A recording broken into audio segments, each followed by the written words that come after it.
Okay, welcome to today's episode of Legally Not Right, Legally Raven here. This is going to be a very short video because I have something to do in 5 minutes.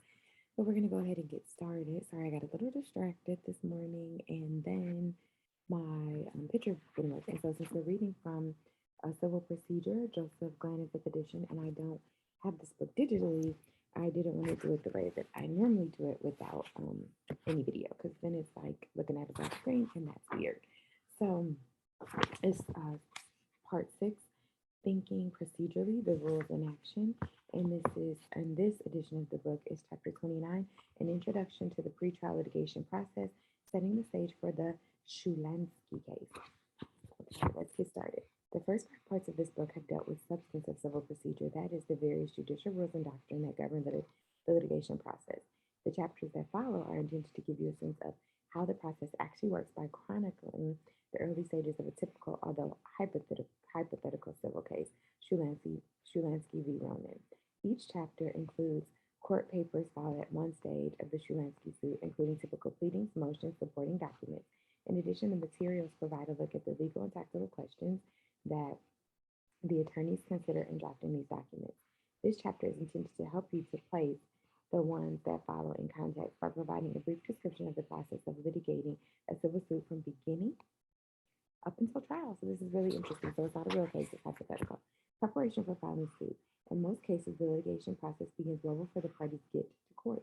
Obviously, the first step is for the client to bring a dispute to a lawyer. The plaintiff's lawyer will obtain as much information as possible from the client. On the basis of this information, some investigation, and her assessment of the clients, the lawyer must make a judgment as to whether to take the case. If she does agree to take it, she will propose a fee arrangement, and if the client accepts, a contract for services will be signed. In personal injury actions, the agreement will frequently provide for a contingent fee, that is, an attorney fee based on the percentage of any eventual recovery, frequently set at one-third of the amount recovered. The expenses of the action, such as disposition costs, expert witness fees, and other out-of-pocket expenditures, will also be paid out of the recovery. Once the plaintiff's lawyer has agreed to handle the case, she will conduct a preliminary investigation of the events giving rise to the claim. She will obtain as much information as possible from her client and from other witnesses who are willing to discuss the case. She will gather and review documentary evidence such as accident reports, correspondence, business records, government reports, and or other available materials. She will also do preliminary legal research if the case involves novel theories of recovery or other critical issues of law in order to ascertain whether her client's injury give rise um, to a right to relief. On the basis of this preliminary development of the case, the plaintiff's attorney will usually send a claim letter to the defendant or her insurer or discuss the claim with the defendant's counsel in order to explore the possibility of settling the claim without bringing suit. Many claims can be settled without the expense of litigation, particularly if there is little question as to the liability and the only issue is the extent of the plaintiff's damages.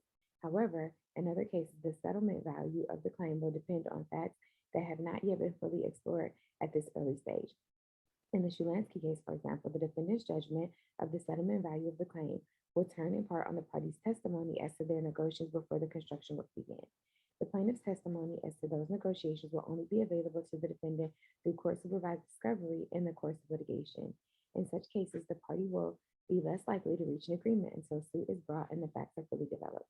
The plaintiff's attorney must also consider a number of tactical issues deciding whether to file suit. She must consider whether the case is strong enough and the value of the potential judgment high enough to justify the considerable expense of litigation.